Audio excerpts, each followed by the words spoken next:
तो chemistry PYQs 2020 से लेके 2024 तक। साइंस के ओवरऑल क्वेश्चंस का जो ट्रेंड है वो है 30 का। ठीक है, 10 केमिस्ट्री से, ऑन एन एवरेज 10 बायो से, और 10 आते हैं फिजिक्स से।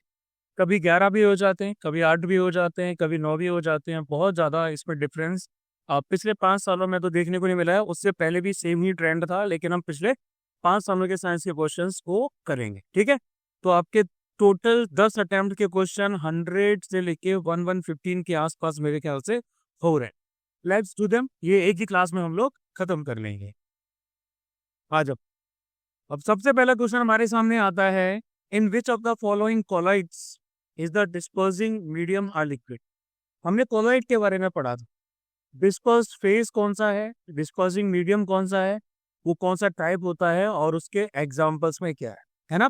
तो इनमें से कौन से कोलॉइड में डिस्पर्सिंग मीडियम एक लिक्विड है। अगर हम मिस्ट की बात करते हैं, है ना, तो मिस्ट में क्या होता है।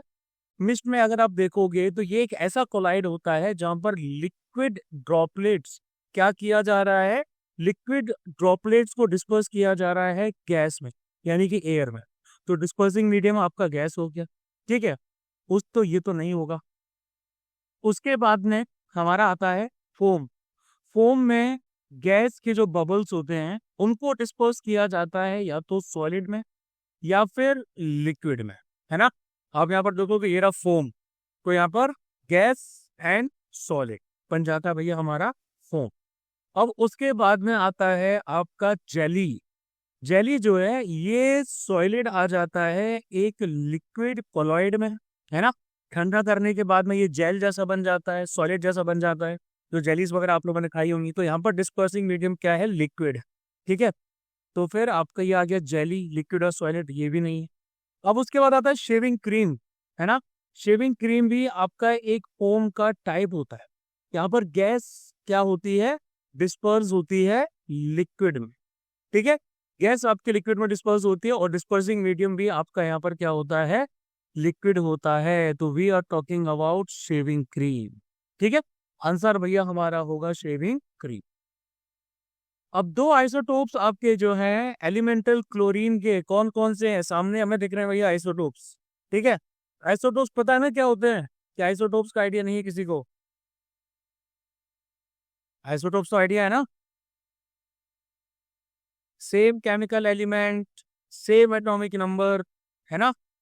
ये क्या होते हैं भैया हमारे आइसोटोप्स। सेम एलिमेंट के सेम नंबर ऑफ प्रोटॉन्स होते हैं, मतलब सेम एटॉमिक नंबर होता है, लेकिन न्यूट्रॉन्स जो रहते हैं वो उनके डिफरेंट हो। इसकी वजह से इनके मास नंबर में आ जाता है वेरिएशन, है ना। तो यहाँ पर हमारा आंसर कौन सा आएगा, हमारा आंसर आएगा ये। आइसोटोप्स दो होते हैं क्लोरीन के, Cl17 दोनों है, लेकिन मास नंबर अलग है, 35 एंड 37। ठीक है, न्यूट्रॉन्स जो है वो आपके यहाँ पर अलग है। तो ऑप्शन डी हो गया। अब विच one among the following metals is not stored under oil. इनमें से कौन सा मेटल आपका ऑयल के अंडर स्टोर नहीं किया जाता है। ठीक है, देखो वन बाय वन अगर हम सबको देखें तो सोडियम को सबसे पहले देखें। सोडियम हमारा हाईली रिएक्टिव होता है, बहुत ज्यादा रिएक्ट करता है। किसके साथ रिएक्ट करता है, एयर के साथ करता है, मॉइस्चर के साथ करता है। तो इसको तो ऑयल में रखा जाता है। ठीक है, रुबिडियम की बात किया जाए तो ये भी एक्सट्रीमली रिएक्टिव होता है, सोडियम और पोटेशियम से भी ज्यादा। तो इसको भी या तो ऑयल में स्टोर करके रखा जाता है या फिर एक इनर्ट एटमॉस्फेयर में रखा जाता है, जहां पर ये आपका किसी के साथ एक्ट ना कर पाए। पोटेशियम की बात करते हैं तो पोटेशियम भी रिएक्टिव होता है, ठीक है, खासकर वाटर और एयर के साथ। इसको भी ऑयल के अंडर में स्टोर करके रखा जाता है। लिथियम की बात आ जाती है तो लिथियम लीस्ट रिएक्टिव है। ठीक है, ये सारे के सारे आपके जो एल्कली मेटल्स हैं, ठीक है, ये एस ब्लॉक एलिमेंट्स में जो एल्कली मेटल्स हैं, इनमें सब में क्या है, ये लीस्ट रिएक्टिव है। जब ये क्या करता है, एयर के साथ जब ये मतलब कांटेक्ट में आता है तो इसकी टार्निश हो जाती है। ठीक है, तो इसको इसलिए क्या किया जाता है, इसको टाइटली क्लोज्ड कंटेनर्स में रखा जाता है, लेकिन उसके अंदर ऑयल नहीं होता। ठीक है, कई बार इसको थोड़ा बहुत एयर में बाहर निकाल दिया जाता है, थोड़ा बहुत, ज्यादा नहीं। ठीक है, तो लिथियम जो है उसको ऑयल के अंदर स्टोर नहीं किया जाता। आगे आ जाएंगे, potassium nitrate is not use. Potassium nitrate किस चीज के लिए यूज नहीं किया जाता? ये पोटेशियम नाइट्रेट की बाकी प्रॉपर्टीज है, जस्ट गो थ्रू देम, लेकिन अगर हम इसकी पर्टिकुलर चीजों की बात करें तो ऐसा फर्टिलाइजर कि पोटेशियम नाइट्रेट को फर्टिलाइजर के तौर पे यूज नहीं किया जाता है, ठीक है, ये तो गलत हो जाएगा। इसको यूज किया जाता है नाइट्रोजन रिच फर्टिलाइजर्स के तौर पे यूज किया जाता है, ठीक है। फिर मेडिसिन, मेडिकल एप्लीकेशंस में भी इस्तेमाल किया जाता है, टूथपेस्ट वगैरह रहते हैं इनमें इस्तेमाल करते हैं सेंसिटिविटी के लिए, टीथ में जो सेंसिटिविटी हो जाती है उसके साथ डील करने के लिए, ठीक है। अब इन मेकिंग गन पाउडर, इसको ऑक्सीडाइजिंग एजेंट के तौर पे क्या बोलते हैं, यूज किया जाता है ब्लैक पाउडर जिसको गन पाउडर बोलते हैं। And as a preservative of meat products to potassium nitrate को मीट प्रिजर्वेशन के लिए यूज नहीं किया जाता, उसके लिए दूसरा कंपाउंड होता है, उसको कंपाउंड को कहा जाता है सोडियम नाइट्रेट, हाँ नाइट्रेट, सोडियम नाइट्रेट या फिर नाइट्राइट, दोनों ही मेरे ख्याल से यूज किए जाते हैं, ठीक है। सॉरी वो एक ही होते हैं, इसको मीट प्रिजर्वेशन के लिए यूज किया जाता है। फिर हम आ जाएंगे, surface of the concrete structure of a new construction is covered with straw Ghani bags व बैटिंग। आपके दौरों में अगर आपने देखा होगा जब छत वगैरह डली होगी तो आरसीसी वगैरह पड़ती है ना। जब आरसीसी वगैरह पड़ती है तो ये पूरा का पूरा स्ट्रक्चर को गीला कर दिया जाता है, पानी भरा रहता है, पापा लोग दिन भर तराई करते रहते हैं, 5-10-15 दिन तक तो बढ़िया तरीके से पानी पड़ा रहता है, उसके ऊपर इस तरह के ये जो बोरे हैं ये बोरे डाल दिए जाते हैं, वो भीगे भीगे रहते हैं, है ना। क्यों किए जाते हैं? ये इसीलिए किया जाता है ताकि पानी का एवोपरेशन बहुत तेजी से ना हो, है ना। और आरसीसी की छत आपके कौन से मौसम में डाली जाती है? कि बारिश में डाली जाती है? बताओ। नो सर, बारिश में ही ना, गर्मी, गर्मी, हाँ गर्मी और सनलाइट सबसे आइडियल मौसम है, और सनलाइट रहेगी तो एवोपरेशन होगा।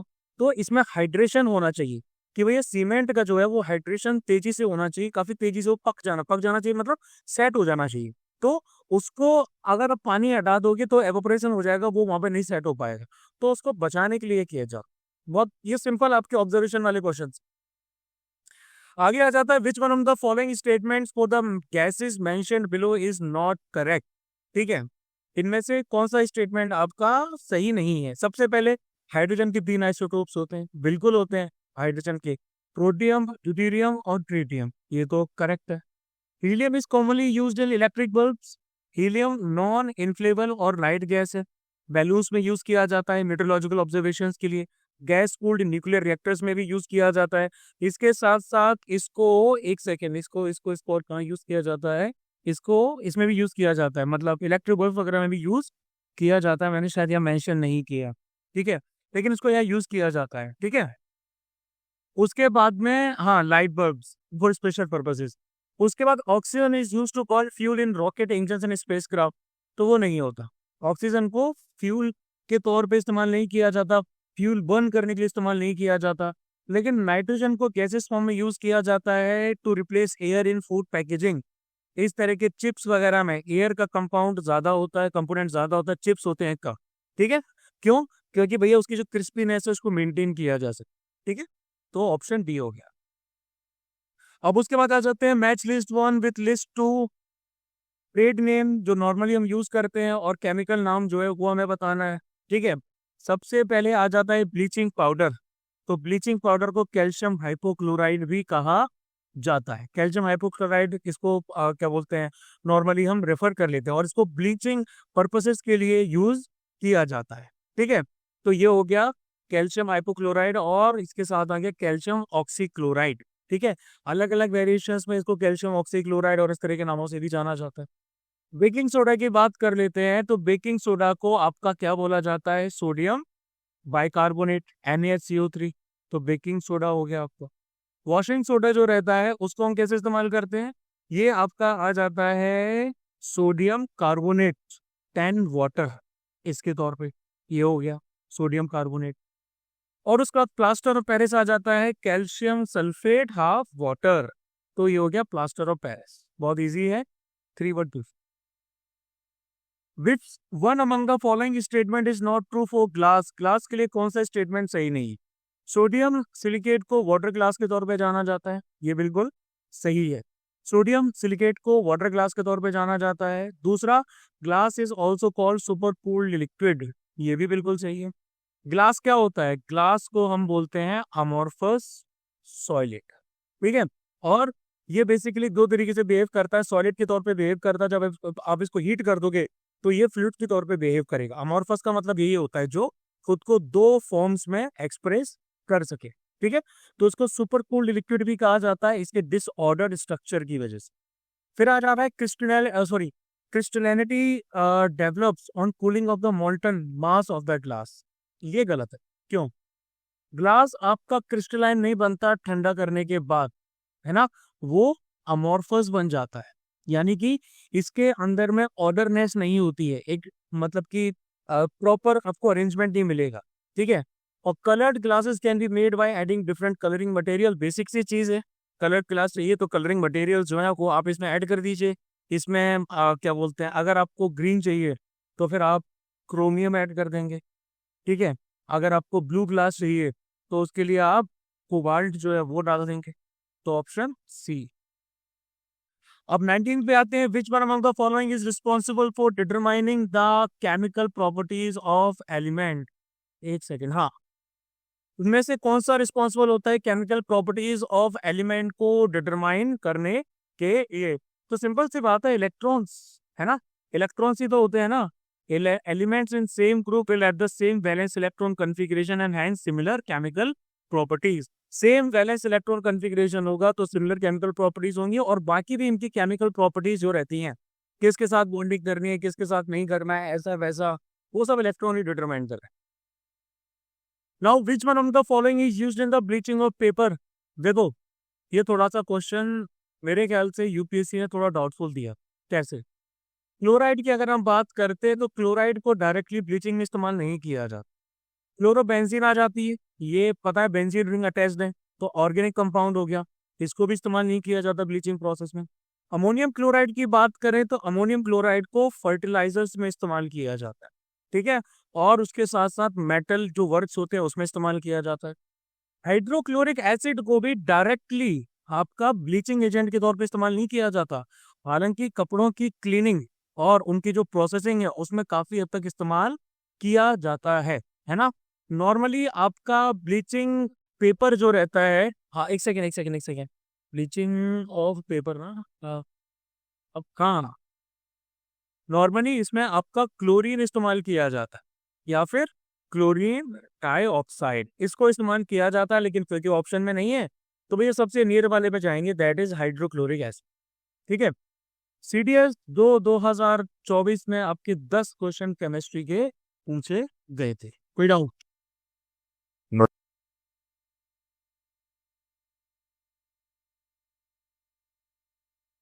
किसी को भी नहीं? अच्छा, सीडीएस 2024 पे आ जाते हैं। इसमें बोला जा रहा है कि the use of plastic has led to a number of environment related problems. इसके लिए इनमें से कौन सा स्टेटमेंट सही है? बहुत बेसिक सा है, मेरे ख्याल से इसका आंसर तो आप लोग दे रहे हो। प्लास्टिक के इस्तेमाल से एनवायरमेंटल रिलेटेड प्रॉब्लम्स होती हैं, they are harmless to humans. सही है गलत? They are they are non-biodegradable. They are non biodegradable, simple सा है। Now which one of the following is an amphoteric oxide? इसमें से एम्फोटेरिक ऑक्साइड कौन सा है? एम्फोटेरिक कंपाउंड का मतलब होता है एक ऐसा मॉलिक्यूल या आयन जो एसिड और बेस दोनों के तौर पर रिएक्ट कर सकता है। Certain metal oxide both acidic और बेसिक होते हैं, उनको एम्फोटेरिक ऑक्साइड कहा जाता है। यहाँ पर हमारा एल्यूमिनियम ऑक्साइड आ जाता है, Al2O3। एल्यूमिनियम ऑक्साइड ने हाइड्रोक्लोरिक एसिड के साथ रिएक्ट किया और एल्यूमिनियम क्लोराइड बना लिया, ठीक है। तो एल्यूमिनियम ऑक्साइड एक बेसिक ऑक्साइड के तौर पे एक्ट कर रहा है।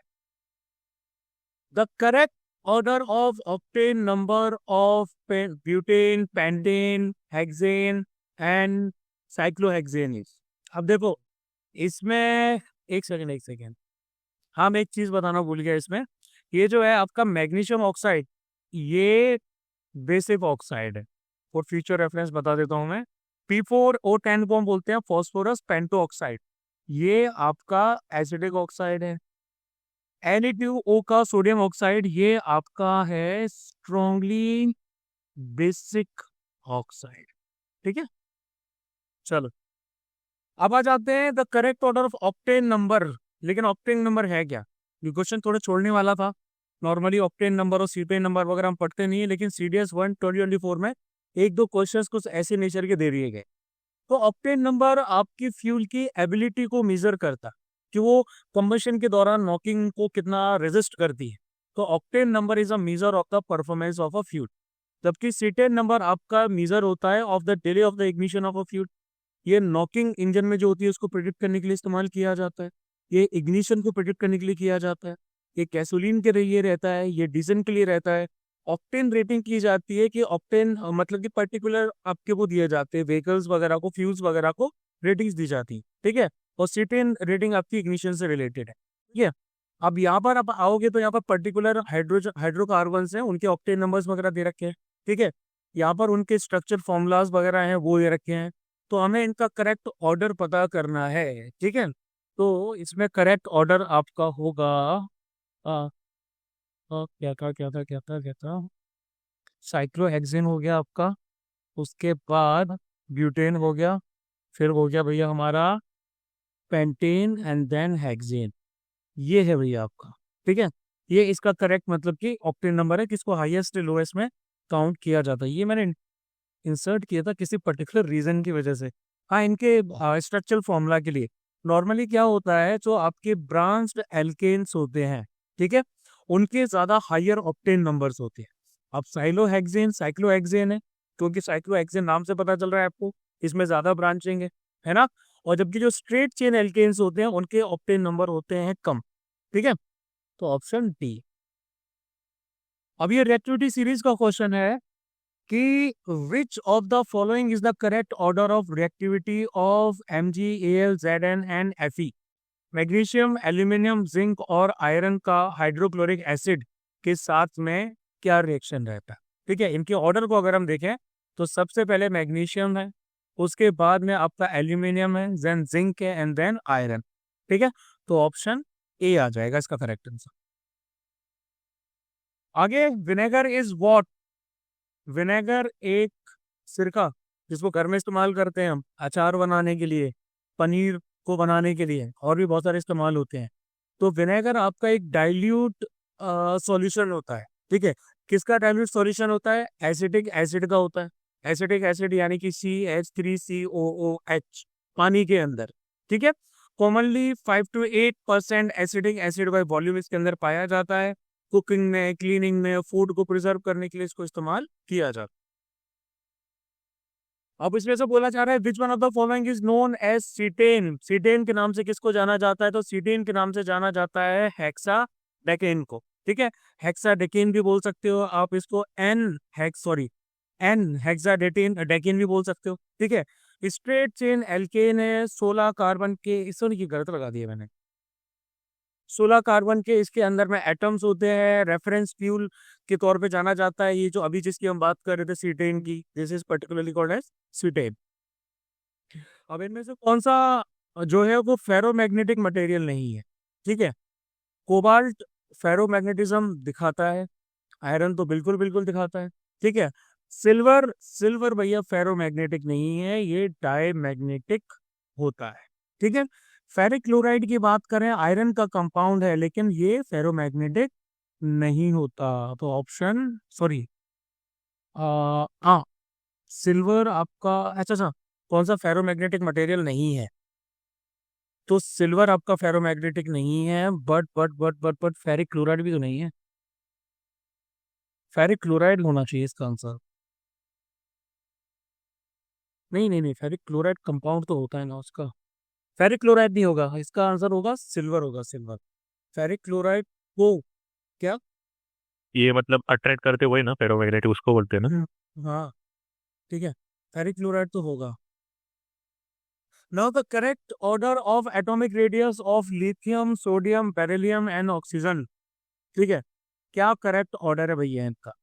अब देखो एटॉमिक रेडियस के ट्रेंड आपको पता है पीरियोडिक टेबल में, आप एक ग्रुप में नीचे जाओगे तो एटॉमिक रेडियस आपकी क्या करेगी, इंक्रीज करेगी। क्यों, क्योंकि इलेक्ट्रॉन शेल्स बढ़ते चले जाते हैं। पीरियड में अगर आप लेफ्ट टू राइट जाओगे तो फिर क्या होता है, एटॉमिक रेडियस आपकी डिक्रीज कर जाती है, क्योंकि न्यूक्लियर चार्ज क्या कर रहा है, इलेक्ट्रॉन्स को अपने पास बुला रहा है, पास खींच रहा है ना। अब अगर हम सोडियम की बात करते हैं, सबसे पहले ये रहा सोडियम, ठीक है। सोडियम आपका जो है इसका एटॉमिक रेडियस सबसे ज्यादा है, सोडियम के बाद में दूसरे नंबर पे कौन आएगा? दूसरे नंबर पे आएगा आपका लिथियम। ठीक है, क्योंकि नीचे बढ़ रही है ना, तो सोडियम के बाद में सेकंड नंबर पे आ जाएगा लिथियम। इसका सोडियम से कम है। और फिर हम आ जाते हैं बेरिलियम पे, क्योंकि यहाँ पे डिक्रीज हो रही है, तो बेरिलियम का लिथियम से भी कम होगा। और ऑक्सीजन का, क्योंकि यहाँ पर है, तो ऑक्सीजन का और भी ज्यादा कम होना चाहिए। तो NaLiBeO हमारा आंसर आ जाएगा। फिर उसके बाद which of the following catalytic systems is used for the reduction of unsaturated hydrocarbon to saturated hydrocarbon? Saturated hydrocarbon आपको पता है, अनसैचुरेटेड हाइड्रोकार्बन आपको पता है, ये होते हैं एल्केन्स, कार्बन कार्बन के बीच में सिंगल बॉन्ड। एल्कीन्स और एल्काइंस होते हैं ये, इनके कार्बन कार्बन के बीच में डबल बॉन्ड या फिर ट्रिपल।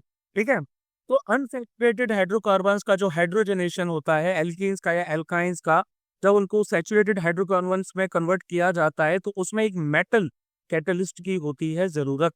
ठीक है, तो निकल जो है भैया, ये कॉमनली यूज किया जाता है कैटलिस्ट इस रिएक्शन के लिए, खासकर इंडस्ट्रियल हाइड्रोजनेशन प्रोसेस में। ठीक है, उसके साथ साथ इसमें H2 गैस जो रहती है वो भी आपकी इन्वॉल्व रहती है। ठीक है, तो यहाँ पर आ जाएगा निकल एंड H2। अब इनमें से किसका हाईएस्ट आयोनिक कैरेक्टर है? आयोनिक कैरेक्टर डिपेंड करता है इलेक्ट्रो नेगेटिविटी पे, है ना। इलेक्ट्रो नेगेटिविटी का डिफरेंस जो एटम्स के बीच में होता है और बॉन्डिंग कितनी है इसके ऊपर। अगर आप K2S को यहाँ पर देखोगे, ठीक है, तो K2S यानी कि पोटेशियम सल्फाइड, ये इलेक्ट्रॉन्स के ट्रांसफर से बनता है एक हाईली इलेक्ट्रोपॉजिटिव मेटल यानी कि पोटेशियम, है ना, और एक नॉन मेटल यानी कि सल्फर। इससे ये हाईली आयोनिक होता है। वही अगर हम BeF3 की बात करें तो ये कोवेलेंट होता है, काफी हद तक देखा जाए इसका साइज काफी कम होता है, हाई चार्ज डेंसिटी होती है, Be+2 की, हाँ B+2 की हाई चार्ज डेंसिटी होती है, इससे पोलराइजेशन होता है इसका।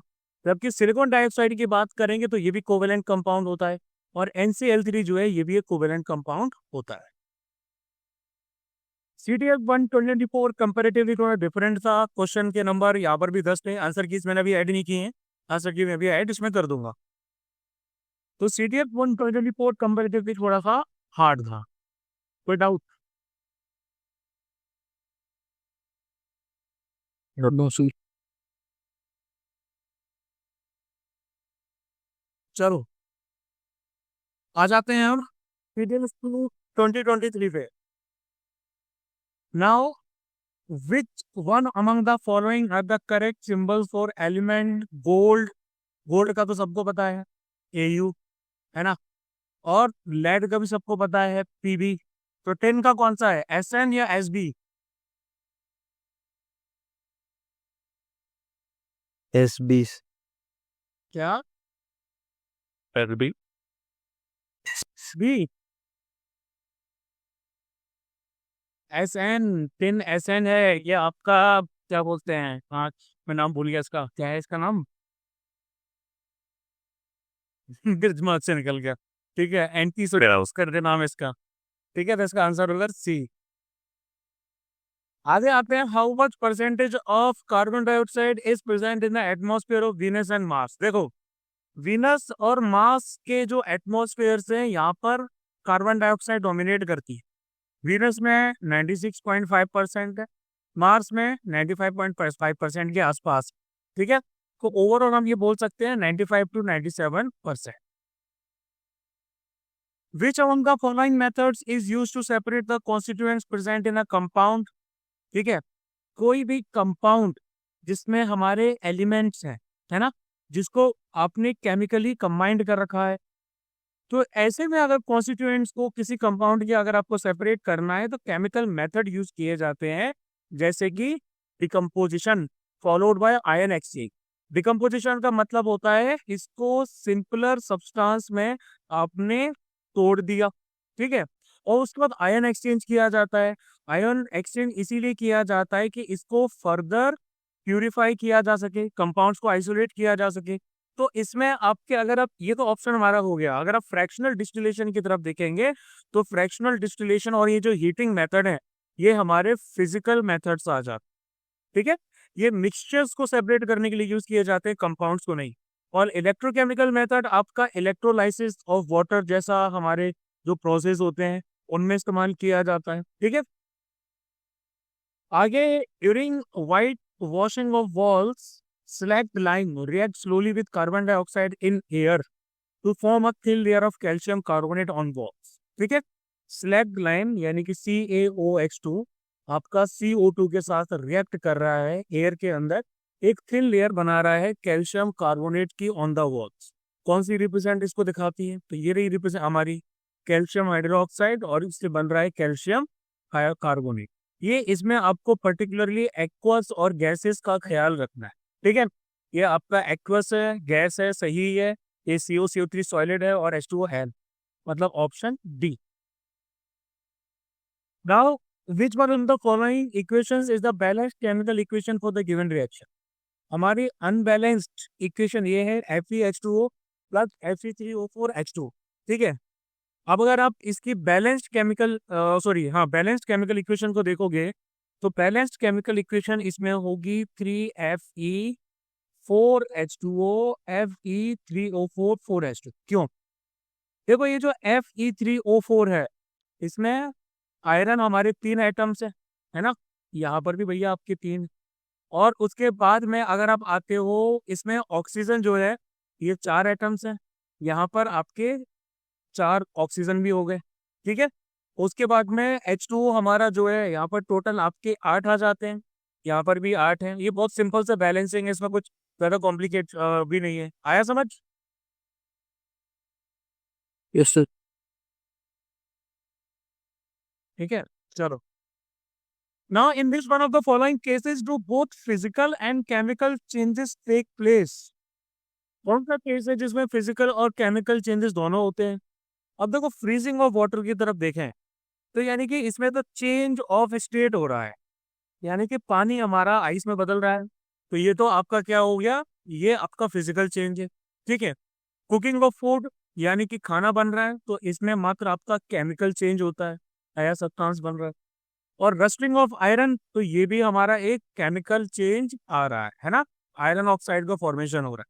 लेकिन बर्निंग ऑफ कैंडल जो रहती है इसमें फिजिकल चेंज हो रहा है, यानी कि ये जो वैक्स है ये लिक्विड में कन्वर्ट हो रहा है, सॉलिड टू लिक्विड कन्वर्ट हो रहा है। और केमिकल चेंज क्या आ रहा है इसमें? कंबशन हो रहा है आपका, है ना, इससे कार्बन डाइऑक्साइड प्रोड्यूस हो रही है, वाटर वेपर प्रोड्यूस होता है, लाइट और हीट वगैरह प्रोड्यूस होती है। तो 2 तरह के चेंजेस इसमें हो रहे हैं।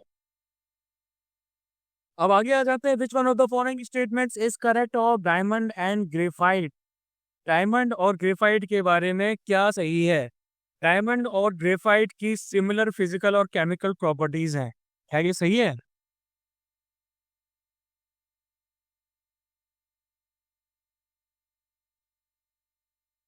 सही है क्या?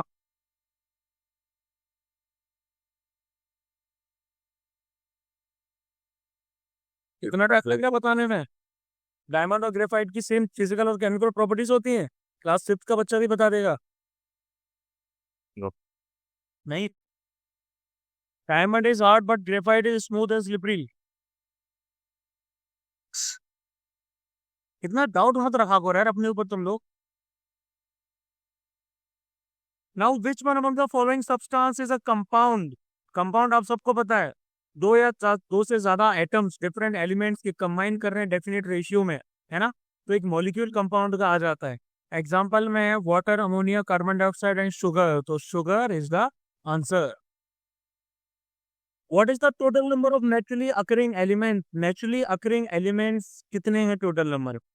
देखो नेचुरली अकरिंग एलिमेंट्स हमारे आ जाते हैं 94 जो अर्थ पे पाए जाते हैं। ठीक है, रेडियो एक्टिव डिके के बाय प्रोडक्ट्स भी इसमें शामिल आ जाते हैं। ओवरऑल 118 है हमारे पास, है ना, लेकिन 94 ही नेचुरली अकरिंग आ जाते हैं। CDS 2 2023 जो है इसमें आपके पूछे गए थे 9 क्वेश्चन, कोई डाउट इसमें?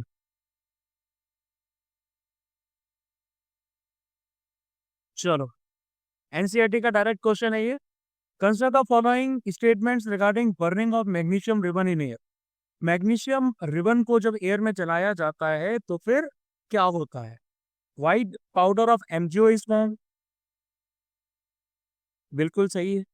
It is an example of combustion reaction, बिल्कुल कम्बशन हो रहा है। Heat and light are produce, बिल्कुल हो रहा है ना। तो मैग्नीशियम रिबन जब ऑक्सीजन जलाया जाता है ऑक्सीजन की प्रेजेंस में तो मैग्नीशियम ऑक्साइड में कन्वर्ट हो जाता है। तो 1 2 3। Now which of the following statements with regard to the reaction given below are correct? वही हमारा CaO plus H2O plus CaOH2 heat, जब दो या दो से ज्यादा सब्सटेंस, ये कॉम्बिनेशन रिएक्शन का एक एग्जांपल है। वही हमारा क्विक लाइम और स्लिक लाइम के रिस्पेक्ट में। लेकिन अगर हम यहाँ देखें सारे स्टेटमेंट्स को कि quick lime is use for white washing of walls, सही है गलत? चूना जो हमारा इस्तेमाल किया जाता है, क्या उसी को क्विक लाइम कहते हैं? Yes, sir. Yes. Fake lime कहते हैं भाई। CaO को डायरेक्टली यूज नहीं किया जाता व्हाइट वॉशिंग के लिए, पहले पानी के साथ रिएक्ट किया जाता है। ठीक है, अब हमारा एक्वा सॉल्यूशन बनता है स्लेट लाइम। कभी गांव में देखा है? ऐसे बड़ी बड़ी टंकियां होती है सीमेंट की, उसके अंदर पानी पड़ा रहता है, कट्टा लेके आते हैं भैया आपका चूने का, उसमें डाल दिया जाता है और एकदम से बहुत सारे बबल्स निकलते हैं, एकदम गर्मी सी निकलती है बहुत ज्यादा, है ना? कभी देखा हो ना देखा हो, मैंने बचपन में देखा था तो मुझे याद है। तो ये हो जाएगा गलत। The solution of slate lime is use for white washing of wall, ये सही होगा। स्लेट लाइम जो है वो यूज किया जाता है व्हाइट वॉशिंग के लिए, तो ये सही है।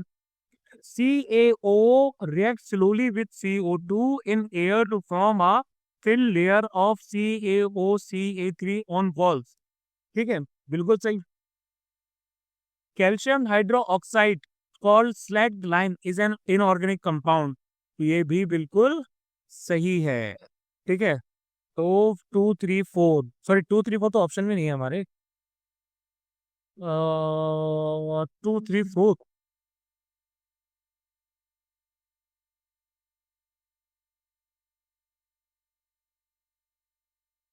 वैन 4 होगा।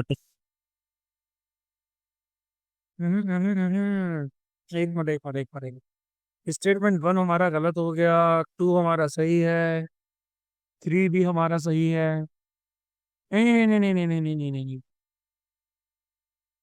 2 और 4 होगा इसका, ये वाला गलत है ना।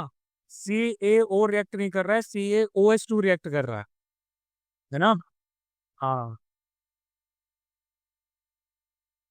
सेकंड 12th वाला है ना?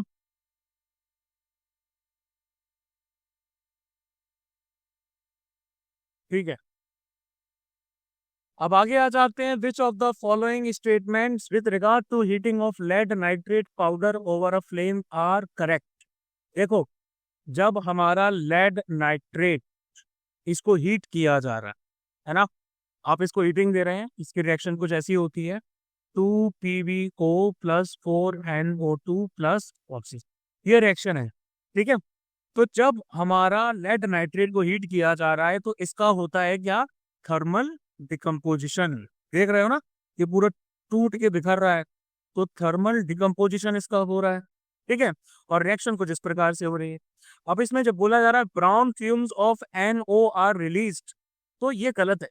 Brown fumes of NO2 nitrogen dioxide release हो रही, colourless O2 gas is released, बिल्कुल रिलीज हो रही है।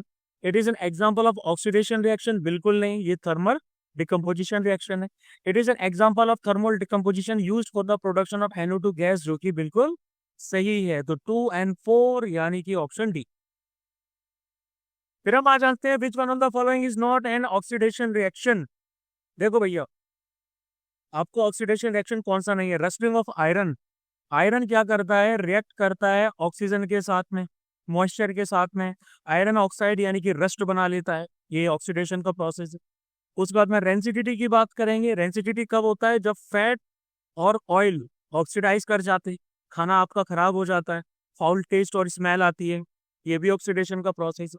कंबशन, कंबशन का तो ऑब्वियस सी बात है, ऑक्सीजन के साथ में प्रेजेंस में भैया आपका कंबशन का प्रोसेस होता है, हीट और लाइट जनरेट होती है, ये भी है। ओपनिंग ऑफ सोडा बोतल, ये हमारा करेक्ट आंसर आ जाए, है ना? ये ऑक्सीडेशन प्रोसेस नहीं है। जब भी आप सोडा की बोतल खोलते हैं तो क्या होता है? कार्बन डाइऑक्साइड CO2 बाहर निकलती है ना, प्रेशर रिलीज की वजह से। कोई केमिकल रिएक्शन नहीं हो रहा है यहाँ पे, गेन या लॉस नहीं हो रहा है ऑक्सीजन का, ये फिजिकल चेंज है, ये आपका ऑक्सीडेशन का प्रोसेस नहीं हो। उसके बाद में पूछा जा रहा है कि soda acid type fire extinguisher का केमिकल कंपोजिशन क्या है? Soda acid type fire extinguisher कैसे वर्क करता है? इसमें आपका कार्बन डाइऑक्साइड रिलीज होती है, जिसकी वजह से जहां कहीं भी आपकी आग लगी है वहां पर ऑक्सीजन को दबा दिया जाता है, यानी कि डिस्प्लेस कर दिया जाता है, ऑक्सीजन की सप्लाई को कट ऑफ कर दिया जाता है ना। तो यहाँ पर केमिकल रिएक्शन आती है NaHCO3 यानी कि सोडियम बाइकार्बोनेट प्लस H2SO4 यानी कि सल्फ्यूरिक एसिड, और आपको मिलता है Na2SO4 plus CO2 plus H2O, ये आपको मिलता है ना। तो यहाँ पर क्या है, यहाँ पर आएगा सोडियम हाइड्रोजन कार्बोनेट यानी कि बेकिंग सोडा। तो इसमें कौन सा ऑप्शन होगा, सोडियम हाइड्रोजन कार्बोनेट और सल्फ्यूरिक एसिड। अब उसके बाद आते हैं while diluting concentrated nitric acid solution. जब कंसंट्रेटेड नाइट्रिक एसिड सॉल्यूशन को डाइल्यूट किया जाता है तो फिर क्या होता है, concentration of H3O plus ions volume increases. जब आप किसी एसिड को डाइल्यूट करते हैं तो मतलब कि हम उसमें पानी ऐड कर रहे हैं। एसिड को डाइल्यूट तो ऐसे किया जाता है ना, बेस ऐड कर रहे हैं या फिर पानी वगैरह आप ऐड कर रहे हैं, यानी कि एसिड का कंसंट्रेशन आप कम कर रहे हैं। तो मतलब H3O प्लस आयंस का कंसंट्रेशन हम क्या कर रहे हैं, कम कर रहे हैं। तो ये इंक्रीज नहीं होगा, ये डिक्रीज होगा। उसके बाद water must be added slowly to concentrated acid, ठीक है, ये भी गलत है आपका। आप पानी को जब ऐड करते हैं किसी भी एसिड में तो उससे एक वायलेंट एक्सोथर्मिक रिएक्शन हो सकता है, हीट बहुत तेजी से भैया आपकी जनरेट हो सकती है, इससे एसिड में स्प्लैशिंग हो सकती है, तो ये भी नहीं करना चाहिए, ठीक है। Acid must be added slowly to water, ये है सही आपका, है ना। यानी कि ये प्रॉपर और सेफ मेथड है कि आप एसिड को वाटर में ऐड कीजिए, इससे हीट आपकी धीरे धीरे डिसिपेट हो जाएगी और स्प्लैशिंग वगैरह नहीं होगी, ठीक है। तो 1 2 3 में से 3 only is the correct answer. अब आ जाते हैं पीएच वाला। विच one of the following is the correct order of the pH for the given substance. मैंने आपको बोला था कि भैया ये पीएच हमें करके चलना है ना। तो इसमें अगर हम पीएच का देखेंगे तो सबसे ज्यादा पीएच आपका आ जाएगा लेमन जूस का, अगर हम एसिड से देख रहे हैं तो, ठीक है। लेमन जूस से सॉरी कम आ जाएगा, लेमन जूस से ज्यादा आएगा आपका कॉफी का, कॉफी से ज्यादा आपका आएगा ब्लड का, और फिर आएगा मिल्क ऑफ मैग्नीशिया। तो option D. Now which one of the following is not true for anodising process. Anodising process में कौन सा सही नहीं, ठीक है। It makes aluminium corrosion resistant, ये तो बिल्कुल सही है। एनोडाइजिंग के जरिए क्या रहता है कि जो नेचुरल ऑक्साइड लेयर है एल्यूमिनियम पे वो क्या हो जाती है, थिक हो जाती है, और इससे वो कोरोजन रेजिस्टेंट हो जाता है। Metals like aluminium, titanium and magnesium can be anodise, ये मेटल्स को एनोडाइज किया जाता है प्रोटेक्टिव या फिर डेकोरेटिव पर्पसेस के लिए, ये भी सही है। उसके बाद में आ जा रहा है कि clean aluminium article is the anode and oxygen gas is evolve at the cathode, ये सही नहीं है आपका। एल्यूमिनियम जो है ये आपका एनोड के तौर पे एक्ट करता है, और ऑक्सीजन गैस जो आपकी इवॉल्व होती है एनोड पे वो आपकी कैथोड पे नहीं होती, वो एनोड से निकलती, ठीक है। कैथोड पे तो हाइड्रोजन गैस आपकी यूजुअली रिलीज होती, ठीक है। तो ये नॉट ट्रू हो जाएगा। और सबसे लास्ट में it is used in the aircraft industry, तो बिल्कुल एनोडाइज्ड एल्यूमिनियम को एरोस्पेस में ड्यूरेबिलिटी और लाइट वेट कोरोजन रेजिस्टेंस के लिए यूज किया जाता है। अब उसके बाद में naphthalene burns with yellow sooty flame, क्यों जलता है नेपथिलीन आपका, क्यों, देखो ये जो पूरा प्रोसेस होता है ना इसको कहा जाता है थर्माइट रिएक्शन। नहीं नहीं नहीं नहीं नहीं नहीं नहीं, ये थर्माइट नहीं होता।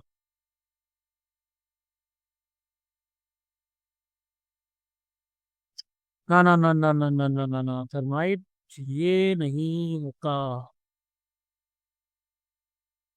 सॉरी सॉरी सॉरी, मैं भूल गया, ये थर्माइट नहीं होता, ठीक है।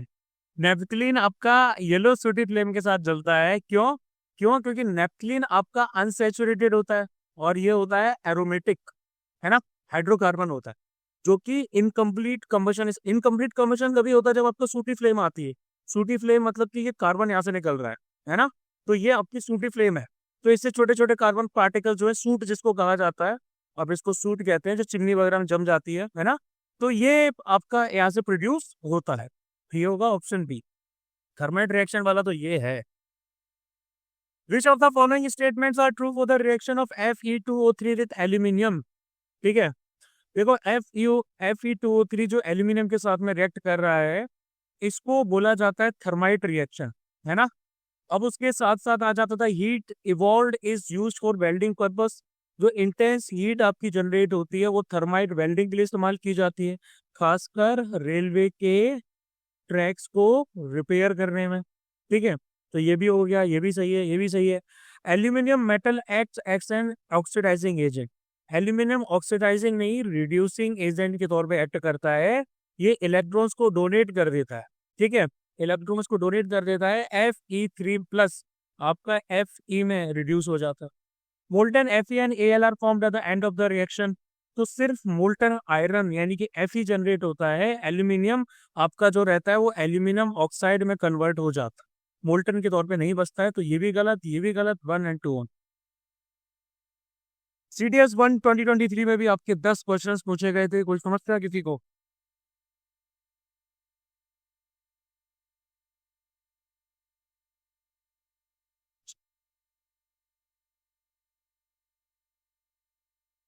Stinging hair of nettle leaves inject fluid in the human body causing burning pain।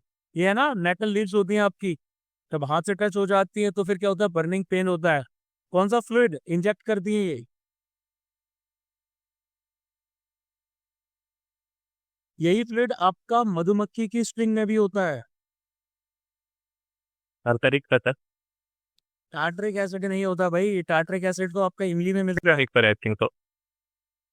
क्या? मिथेनोइक एसिड, जिसको फॉर्मिक एसिड भी बोला जाता है, HCOOH। ठीक है। Milk of magnesia is use when people suffer from indigestion of food. जब कुपच हो जाती है, इंडाइजेशन हो जाता है, तो यूज किया जाता है मिल्क ऑफ मैग्नीशिया, यानी कि suspension of magnesium hydroxide in water. Magnesium hydroxide होता है ये। ठीक है, MgOH2। अब ये मिल्की वाइट सस्पेंशन के तौर पे अपीयर होता है, इसीलिए इसको मिल्क ऑफ मैग्नीशिया कहा जाता है। स्लाइटली एल्कलाइन होता है, यानी कि बेसिक होता है नेचर में, तो इसको यूज किया जाता है एंटा एसिड के तौर पे। एक्सेस स्टमक में जब आप ज्यादा खाना खा लिया, ज्यादा खाने को पचाने के लिए ज्यादा HCl आपका जो है वो रिलीज कर दिया गया, तो उस एसिड को न्यूट्रलाइज करने के लिए लैक्सेटिव के तौर पे इस्तेमाल किया जाता है। कॉन्स्टिपेशन जो वगैरह हो जाता है उससे डील करने के लिए, है ना। तो ये होता है एक mild base. Now which one of the following pairs of metals are very good conductors of heat. कौन सा भैया आपका हीट का वेरी गुड कंडक्टर्स में से एक आ जाते हैं? ठीक है, तो लेड तो भैया नहीं करता, लेड की तो आपकी पेंसिल्स होती हैं, है ना। लेड वाले ऑप्शंस हटा दो, और मरकरी भी नहीं करेगा, तो ऑप्शन बचेगा silver and copper. School bells are made of metals because metals are, क्या होते हैं मेटल्स? मंदिर में घंटियां होती है, स्कूल में बेल्स होती हैं, बहुत तेज आवाज करती हैं, तो मेटल्स की प्रॉपर्टी कौन सी हुई? स्टीच ना। Consider the following statements of tincture of iodine.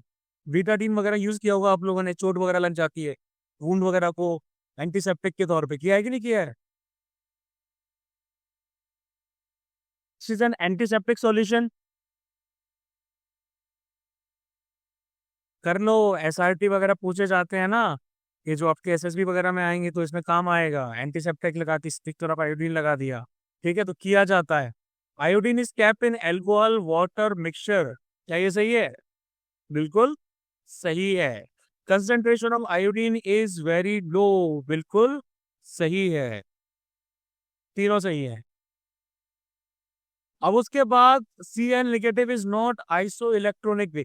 Iso electronic का मतलब होता है सेम नंबर ऑफ इलेक्ट्रॉन्स। ठीक है, किसके साथ आइसो इलेक्ट्रॉनिक नहीं? तो एक बार इलेक्ट्रॉन्स का डिस्ट्रीब्यूशन देख, है ना। क्लोरीन नेगेटिव का सबसे पहले देखो, क्लोरीन नेगेटिव का आपके टोटल इलेक्ट्रॉन्स आ जाएंगे 18। कैसे आ जाएंगे? एटॉमिक नंबर है 17, है ना, और नेगेटिव चार्ज है, तो +1 मतलब 18। अब अगर हम K+ को देखेंगे, पोटेशियम देखेंगे, तो एटॉमिक नंबर है 19, है ना, और पॉजिटिव है, मतलब एक आप इनमें से माइनस कर दीजिए, तो 18 आ गया। ठीक है, अब उसके बाद में Mg2+ को देख लीजिए आप, एटॉमिक नंबर है 12 मैग्नीशियम का, है ना, तो इसमें से माइनस कर दीजिए, मतलब 10। S2 नेगेटिव को देख लीजिए, एटॉमिक नंबर 16, तो नेगेटिव चार्ज है, मतलब +2, मतलब 18 हो गया। P3 नेगेटिव को देख लीजिए, इसका 15 रहता है, 15 प्लस 3 मतलब 18, है ना। तो कौन सा आइसोइलेक्ट्रॉनिक नहीं हो गया इसमें, कौन सा, Mg2। Mg2+।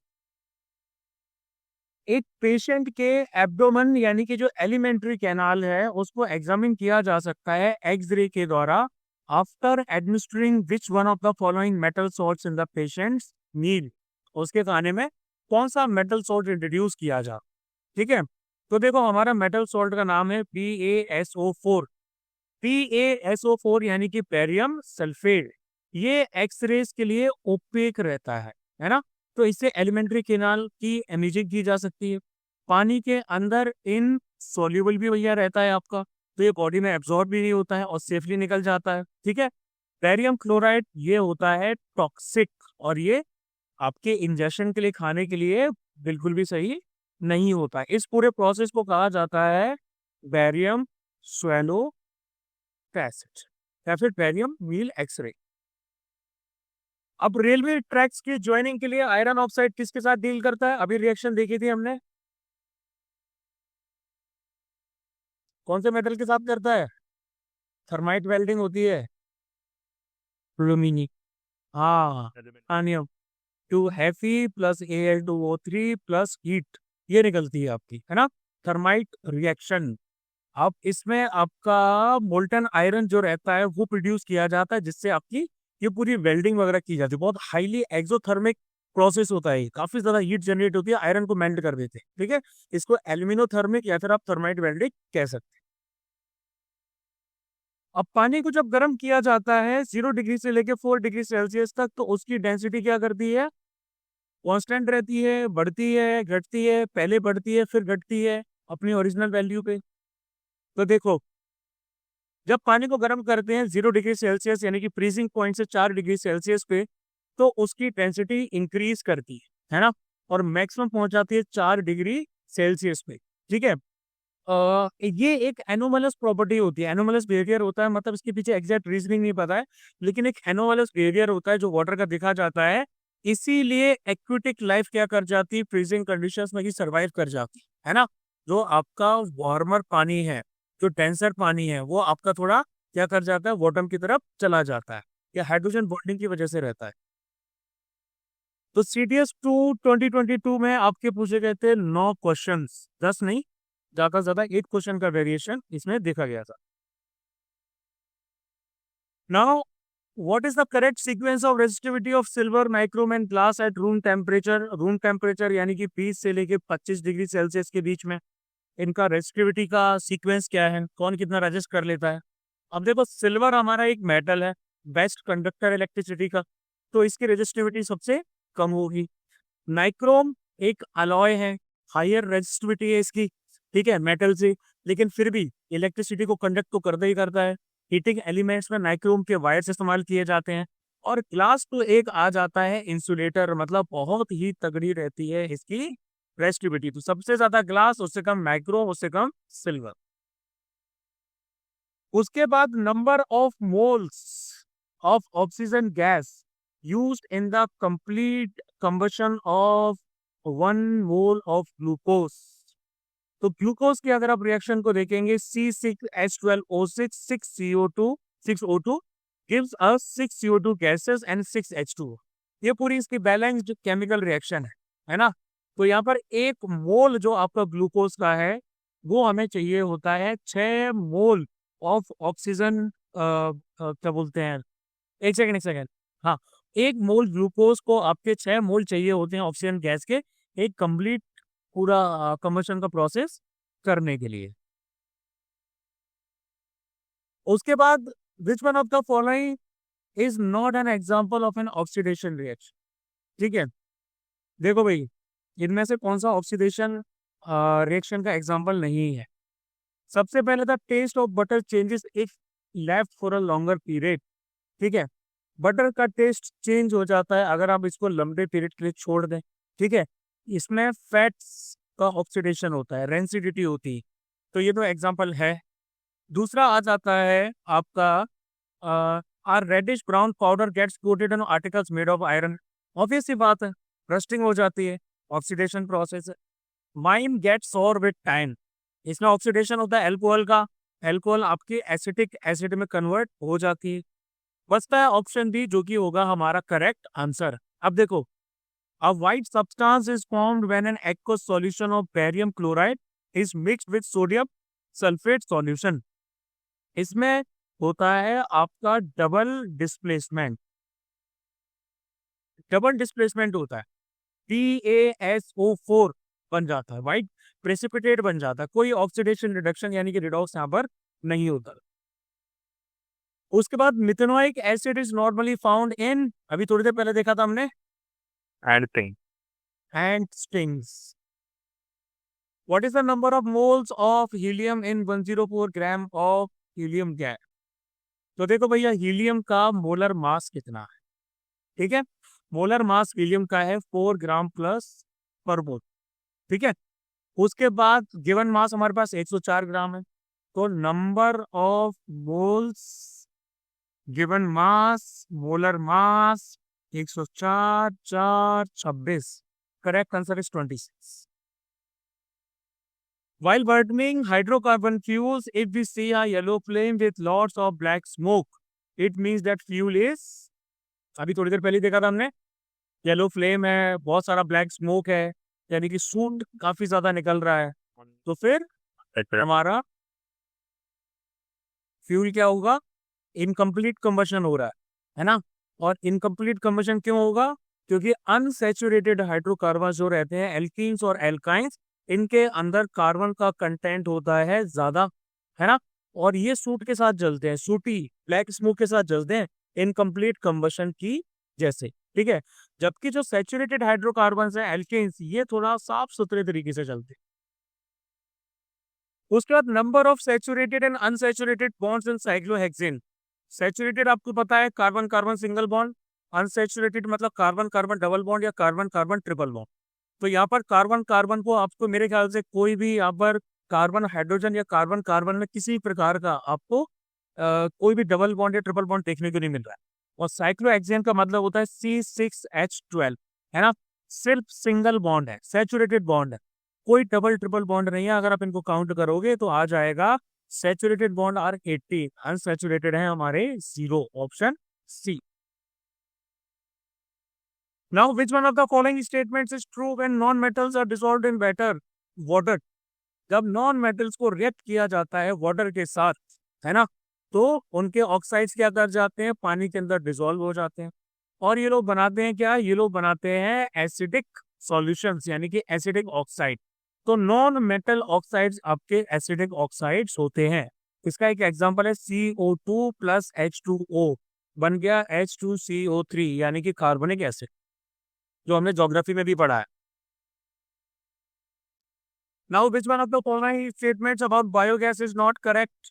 कौन सा सही नहीं है? बायोगैस के अंदर मीथेन गैस रहती है, बिल्कुल रहती है। ये बनता है decomposition of cow dung in the absence of oxygen. Cow dung यानी कि जो गोबर होता है, ऑक्सीजन की एब्सेंस में इसको एक गड्ढे में डाल दिया जाता है, सीमेंट कर दिया, बना दिया जाता है ऊपर से।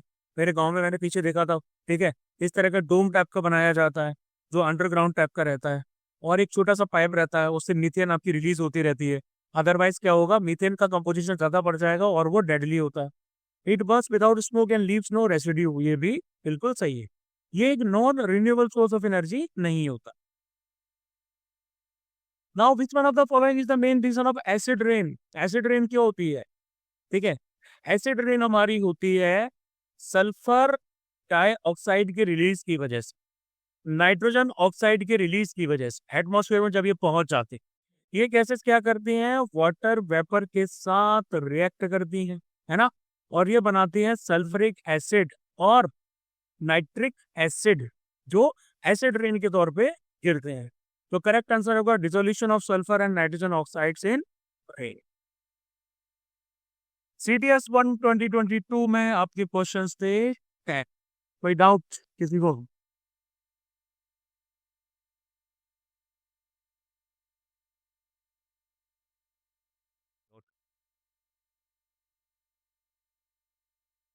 ओके,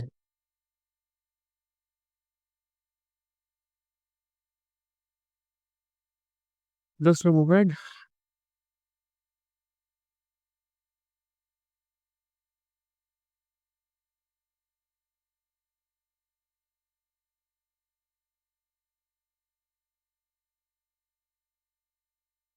चलो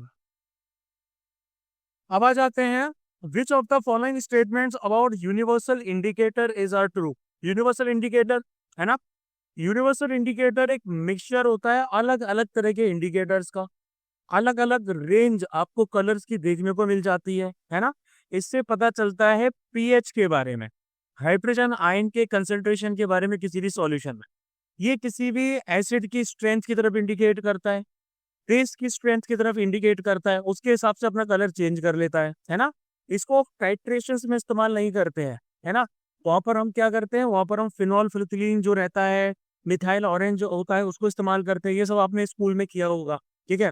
टाइट्रेशन वगैरह 11th-12th में परफेक्ट एकदम वैसा कलर आना चाहिए था, बहुत डांट पड़ती थी हमें, नहीं हो पाता था। तो इसके बारे में पूछा जा रहा है, it is a mixture of several indicators, बिल्कुल अलग अलग इंडिकेटर्स है इसमें। It shows different colours at different concentration of hydrogen ions in solution, ये भी बिल्कुल सही। It helps to determine the strength of the given acid and base in titration, है ना। ये आपका एसिड की स्ट्रेंथ तो बताता है, बेस की भी बताता है, लेकिन जैसा मैंने आपको बताया टाइट्रेशन में नहीं करता है ना। तो ये हो जाएगा गलत, 1 and 2 only. Now, which of the following carbon allotropes is good conductors of is or are good conductors of electricity? One word to it. Graphite. सिर्फ ग्रेफाइट, बिल्कुल सही। डायमंड भी नहीं है, फ्लोरीन भी नहीं है, सिर्फ ग्रेफाइट है। When copper reacts with moist carbon dioxide in air, it forms a green coating of which one of the following compounds? किसकी भैया ग्रीन कोटिंग बन जाती है इसके ऊपर? कॉपर है, मॉइस्चर भरी एयर है, और एयर के अंदर वाटर वेपर्स हैं, है ना, CO2 है, धीरे धीरे रिएक्शन होता है, ग्रीन कोटिंग बन जाती है। इसको क्या बोला जाता है कोटिंग को? Copper sulphate. Copper sulphate, basic copper carbonate यानी कि क्यूपरिक कार्बोनेट बोला जाता है। 2CO plus H2O plus CO2 plus O2 gives us CuOH2 CuCO3, ठीक है, copper hydroxide and cupric carbonate. What is the name of the process that converts sulfide ores into oxides? Sulphide ores को oxides में convert किया जा रहा है, ठीक है। कौन सा process? By heating strongly in the presence of excess air. तो प्रोसेस हमारा कौन सा है? रोस्टिंग का, है ना। सल्फाइड ओर्स को आपका ऑक्साइड्स में कन्वर्ट किया जाता है, स्ट्रॉन्ग हीटिंग होती है ओर की। यहाँ पर जिंक सल्फाइड को, जिंक ब्लेंड ओर जिसको कहा जाता है, ऑक्सीजन की प्रेजेंस में रोस्ट किया जा रहा है। जिंक ऑक्साइड और सल्फर डाइऑक्साइड हमें मिल रहा है यहाँ पे। तो ये हो गया आपका roasting. What are the constituents of alloy solder? Soldering की होगी आप लोगों ने अगर मैकेनिकल से बिलोंग करते हैं तो, है ना। सोल्डर यानी कि आपका क्या रहता है, एक फ्यूजिबल मेटल अलॉय तो दूसरे मेटल के साथ बहुत तेजी से फ्यूज कर जाता है, परमानेंट बॉन्ड बना देता है मेटल्स के बीच में, है ना। तो मोस्ट कॉमन सोल्डर अलॉय कौन सा है आपका? एक तो है लेड, तो भैया सब में ही आ रहा है, ठीक है। दूसरा कौन सा होगा? दूसरा है टिन का, ठीक है। इस पूरे कॉम्बिनेशन का होता है लो मेल्टिंग पॉइंट, जिससे इलेक्ट्रिकल कंपोनेंट्स और बाकी इस तरह के मेटल वर्क पीसेस को जोड़ने के लिए बहुत हेल्प मिल जाती। अब उसके बाद में आ जाते हैं, विच one of the following is the correct reactivity order of metals reacting with dilute HCl? Question repeat हो रहा है हमारा, है ना, वही सेम। मैग्नीशियम, एल्यूमिनियम, मैंगनीज, फिर उसके बाद आता है जिंक, और फिर आ जाता है आयरन। तो MgAl Zn and Fe, option A. फिर से क्वेश्चन रिपीट है, which one of the following acids is secreted by leaves of nettle that causes painful stings? कौन सा है? A, methanoic gas. Which of the following statement is are correct? All the bases are alkali. Not all bases are alkali, है ना। Alkalis are bases that dissolved in water, कुछ लेकिन basis होते हैं जो इनसॉल्युबल होते हैं पानी में। All alkalis dissolve in water, हाँ भाई, अभी तो बताया। Alkalis are soapy to touch, bitter in taste and corrosive in nature. सही कि गलत? यही तो एल्कलीज की कॉमन प्रॉपर्टीज होती हैं। स्लिपरी होते हैं, कॉरोसिव होते हैं, सोपी होते हैं टच में, है ना, बिटर होते हैं टेस्ट में। 2 and 3 only. Now, which one of the following materials is present in guard tube, drying tube that is used for preparation of HCl gas? ठीक है, तो इसमें हमारा कंपाउंड होता है कैल्शियम क्लोराइड, CaCl2। ये एक ड्राइंग एजेंट के तौर पे इस्तेमाल किया जाता है गार्ड ट्यूब्स में, ताकि इसके अंदर का जो मॉइस्चर है, वाटर वेपर्स हैं, उनको हटा दिया जाए। ठीक है, जो हाइड्रोजन क्लोराइड वगैरह जैसी गैसेस हैं उनकी प्रिपरेशन के दौरान इससे जो भी HCl गैस मिलती है वो आपको ड्राई फॉर्म में मिल जाती है। ठीक है, बाकी अगर आप कैल्शियम ब्रोमाइड की तरफ देखोगे, कैल्शियम आयोडाइड या कैल्शियम ब्रोमाइड की तरफ देखोगे, तो इनको ड्राइंग पर्पसेस के लिए इस्तेमाल नहीं किया जाता। CTS 2 2021 में भी आपके टोटल 10 क्वेश्चंस पूछे गए थे। कोई डाउट किसी को?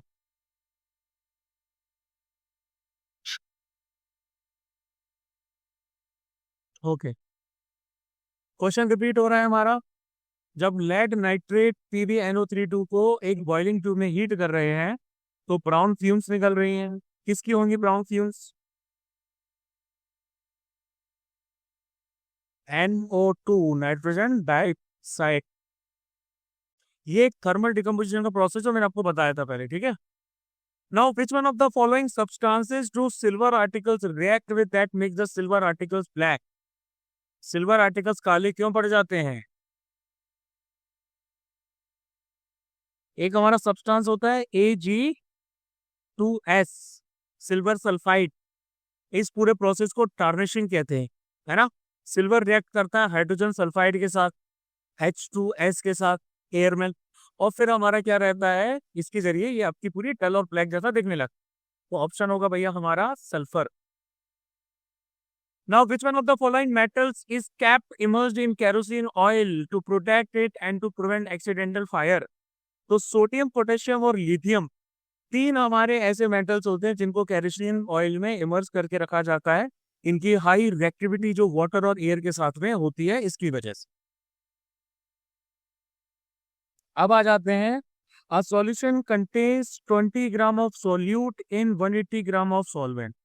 अगर सॉल्वेंट हमारा पानी है तो what is the concentration of the solution in terms of mass by mass percentage? Mass by mass percentage पूछा है, तो देखो मास परसेंटेज मतलब mass of solute and mass of solution into 100, ये फॉर्मूला रहता है आपका। अब मास ऑफ सॉल्यूशन आपका कैसा है? मास ऑफ सॉल्यूशन ये हमारा कैसे होता है? ये रहता है mass of solute mass of solvent, यानी कि 20 + 180, है ना। और आगे हमारे पास में 200 ग्राम। मास परसेंटेज निकालेंगे तो 20/200 × 100, ये भैया 2 से 10 मतलब 10%, एज मच।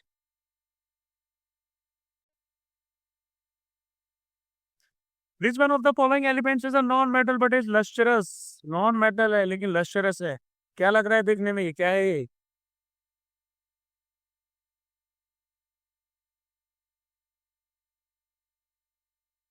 थोड़ा तो आइडिया लगाओ। बाइल कैसे कर लिया करो। सिलिकॉन पे। Germanium, iodine. Which one of the following metals has both malleability and ductility properties? Malleability पता है आपको, है ना, शीट्स में कन्वर्ट हो जाना, डक्टिलिटी वायर्स में कन्वर्ट हो जाना। कौन सा है भैया?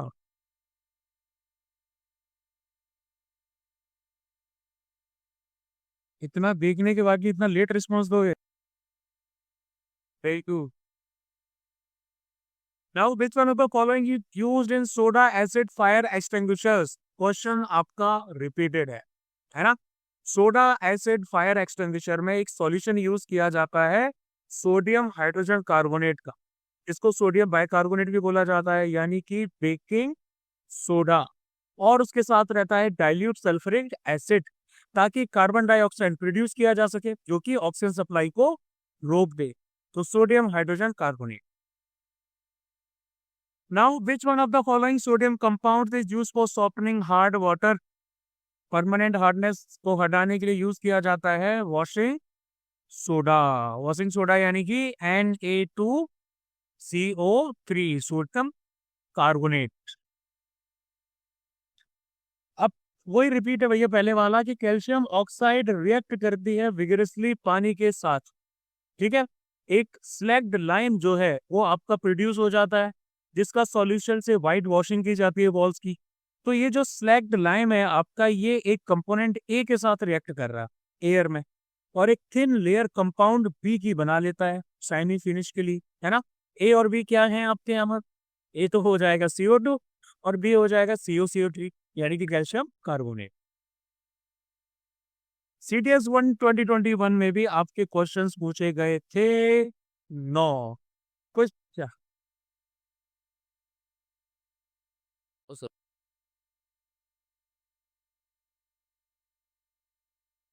चलो फिर अब आ जाते हैं, विच one of the following statements about the properties of neutrons is not correct. Neutron का मास ऑलमोस्ट इक्वल रहता है प्रोटॉन मास के, क्या ये सही है? बिल्कुल सही है। न्यूट्रॉन possesses जीरो चार्ज, बिल्कुल सही है। Neutrons are located inside the atomic nuclei, बिल्कुल सही है। Neutrons revolve around the atomic nuclei, जो कि बिल्कुल गलत। इलेक्ट्रॉन्स घूमते हैं न्यूक्लियस के आसपास। अब मिक्सचर ऑफ सोडियम क्लोराइड यानी कि सॉल्ट और ammonium chloride can be separated by कौन से प्रोसेस से हटाए सेपरेट किए जा सकते हैं?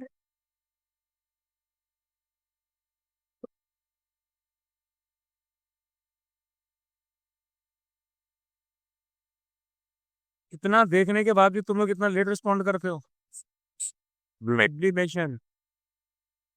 Symbol of element was introduced by, बंदे का नाम था John Jacob Berzelius, I guess 1813 के आसपास उसने इंट्रोड्यूस किया था। Identify the correct pair of elements among the following which are liquid at room temperature and standard pressure. ठीक है, कौन से भैया हमारे लिक्विड के पेयर आ जाते हैं जो सॉरी एलिमेंट्स के पेयर आ जाते हैं जो लिक्विड रहते हैं रूम टेम्परेचर पे? कौन सा है? एक तो मरकरी है, दूसरा bromine. Which one of the following oxide shows both acidic and basic behaviour? ठीक है, देखो ऐसे ऑक्साइड जो आपके एसिडिक और बेसिक प्रॉपर्टीज दोनों दिखाते हैं, इनको कहा जाता है एम्फोटेरिक ऑक्साइड्स। थोड़ी देर पहले ही देखा था। एक तो आ गया Al2O3 यानी कि एल्यूमिनियम ऑक्साइड, और दूसरा आ गया आपका ZnO यानी कि zinc oxide. Silver articles turn black when kept in the air for longer time due to the formation of Ag2S. The radioactive isotope of hydrogen is, hydrogen के radio active isotope में आ जाता है आपका tritium. ठीक है, एक proton है, दो न्यूट्रॉन है इसके न्यूक्लियस में, अनस्टेबल है। ये दोनों बाकी जो हैं आपके, ठीक है, ये दोनों बाकी आपके क्या बोलते हैं स्टेबल रहते हैं, प्रोटियम और ड्यूट्रियम। इसका हो गया tritium. Now which one of the following is used for storing biological tissues? Biological tissues के लिए कौन सा यूज किया जाता है? इस प्रोसेस को क्रायो प्रिजर्वेशन कहा जाता है। -1 रिसर्च है ना। Now, which one of the following does not form oxide on reaction with oxygen?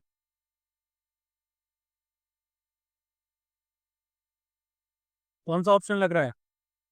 Magnesium तो रिएक्ट कर लेता है ना, MgO बना लेता है, और लेड आपका PbO बना लेता है, PbO2 बना लेता है। ठीक है, और टिन आपका SnO या SnO2 बना लेता है। सिल्वर भैया नॉर्मल कंडीशंस में रिएक्ट नहीं करता, अनरिएक्टिव रहता है। हाई टेम्परेचर चाहिए बहुत ज्यादा, और उसके साथ साथ दूसरे कंपाउंड सी लाइक सल्फर वगैरह, तभी करेगा। The valency of phosphorus are 3 and 5। Lead nitrate on heating gives, repeated question है, क्या क्या मिल रहा है? PbO and video and I note 2। CTS 2 2020 में आपके टोटल 11 क्वेश्चन। सबसे लास्ट पे आ जाते हैं, scattering of alpha particles by a thin gold foil suggests the presence of positive positively charged nucleus at center of an atom. The element of which of the following pairs are isobars? ठीक है, isobars तो पता है ना, different element, same mass number, मतलब total number of protons and neutrons, but different atomic number. तो यहाँ देखोगे, यहाँ पर आपका सेम एलिमेंट है, डिफरेंट मास नंबर है, तो ये तो आपका आइसोटोप्स हो गई। ठीक है, यहाँ पर देखोगे सेम चीज, ये भी आइसोटोप्स ही, यहाँ पर देखोगे आप तो ये भी आपके आइसोटोप्स ही है ना। ये भैया आ जाता है, ये आ जाता है आपका isobar 40 and 40। Now which one of the following chemical reactions is not feasible? आप इसको देखो, रिएक्टिविटी सीरीज के ऊपर बेस्ड है, ठीक है। FeCuSO4 और दे रहा है आपको FeSO4Cu। अब आयरन आपका कॉपर से ज्यादा रिएक्टिव होता है, तो ये तो फीजिबल है। ZnCuSO4 plus ZnSO4 plus Cu। अब अगेन जिंक आपका कॉपर से ज्यादा रिएक्टिव होता है, तो ये भी फीजिबल है। ठीक है, MgCuSO4, मैग्नीशियम भी कॉपर से ज्यादा रिएक्टिव होता है, तो ये भी फीजिबल है। लेकिन Cu प्लस लेड वाला जो अगर आप देखोगे तो Cu लेड से कम रिएक्टिव है, तो ये लेड को रिप्लेस नहीं कर सकता है यहाँ पे, तो ये आपकी not feasible. Now a solution having pH equal to 0 is known as, क्या वाला जाएगा? Neutral solution, neutral solution pH equal to 0 match list 1 and list 2। Boric acid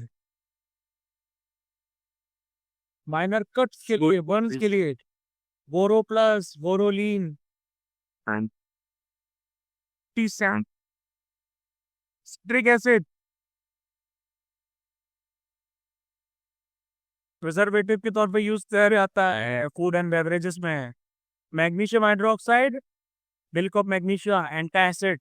ठीक है, एसिटिक एसिड अचार डालने के लिए, पिकल, विनेगर में इस्तेमाल होता है। ठीक है, 1 2 3 4 1 2 3 4। जब एयर को मुंह से ब्लो किया जाता है एक टेस्ट ट्यूब में जिसके अंदर आपका लाइम वाटर है, तो लाइम वाटर आपका मिल्की हो जाता है। ये होता है किसकी वजह से? ये होता है कार्बन डाइऑक्साइड की प्रेजेंस की वजह से। Carbon Mahatma Gandhi Dandi March, a great event in Indian freedom struggle, was associated with sodium chloride. sodium chloride। Again, name or formula, bleaching powder, calcium oxychloride, और ठीक है, ये आपका स्लैग्ड लाइम है, कैल्शियम हाइड्रोक्साइड, हाइड्रोक्सालाइंस नहीं दिख रहे। Baking soda NaHCO3, sodium bicarbonate.